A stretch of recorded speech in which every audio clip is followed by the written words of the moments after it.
कभी एक पहाड़ी गांव था जहां लोग अमन और सुकून से जिंदगी बसर कर रहे थे। चारों तरफ सरसब्ज वादियां, बहते दरिया और नीले आसमान का एक खूबसूरत मंजर था।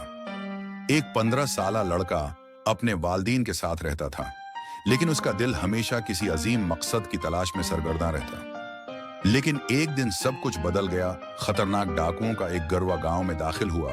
वो लोगों को लौट रहे थे, घरों को चला रहे थे और मासूमों को बेरहमी से मार रहे थे। पूरे गांव में खौफ व हिरास फैल चुका था। जब सब कुछ तबाह होने वाला था, तभी एक प्रासरार शख्सियत नमूदार हुई। वो एक बूढ़ा कंग फू मास्टर था, जिसकी लंबी सफेद दाढ़ी और तेज निगाहें किसी इक़ाब की मानंद थीं। वो बेखौफ खड़ा था, जैसे उसे किसी चीज का खौफ ना हो। उसने अपनी बरक रफ्तार हरकतों से एक एक करके डाकुओं को जमीन पर गिरा दिया। वो इतनी महारत से लड़ रहा था कि गांव के तमाम लोग हैरान रह गए। डाकू आखिरकार भाग खड़े हुए और गांव एक बार फिर महफूज हो गया। ये सब देखकर नौजवान लड़का बहुत मुतासिर हुआ। उसने फैसला किया कि वो भी ऐसा ही ताकतवर जंगजू बनेगा, ताकि अपने लोगों की हिफाजत कर सके। मगर उसके वालिदैन ने उसे रोकने की कोशिश की, मगर लड़के ने हिम्मत न हारी। कई दिनों की मना समाजत के बाद आखिरकार उसके वालिदैन ने इजाजत दे दी और वो अकेला पहाड़ों की तरफ रवाना हो गया, अपने उस्ताद को तलाश करने के लिए। कई दिनों की तलाश के बाद बलाखिर उसने बूढ़े मास्टर को एक दरख्त के नीचे मुराकबा करते हुए पाया।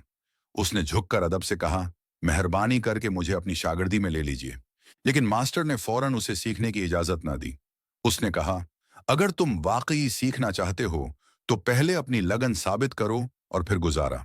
कई दिनों की मशक्कत के बाद लड़के ने साबित कर दिया कि वो वाकई सीखने के लायक है। तब जाकर मास्टर ने उसे पहली बार कंग फू की बुनियादी बातें सिखाना शुरू की। लड़का सुबह से शाम तक मेहनत करता रहा।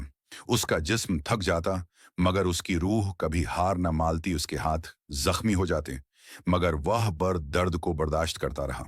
महीनों की सख्त मशक्कत के बाद मास्टर ने उसे एक खफिया तकनीक सिखाई, जो सिर्फ हकीकी जंगजुओं को दी जाती थी।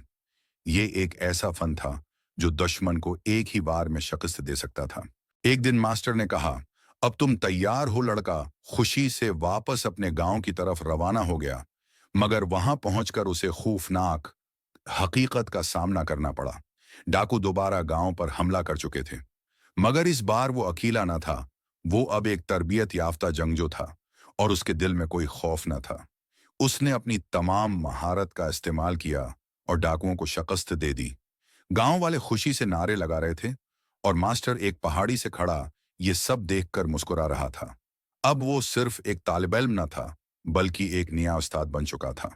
उसने फैसला किया कि वो दूसरे बच्चों को भी तरबियत देगा, ताकि वो अपने लोगों की हिफाजत कर सकें।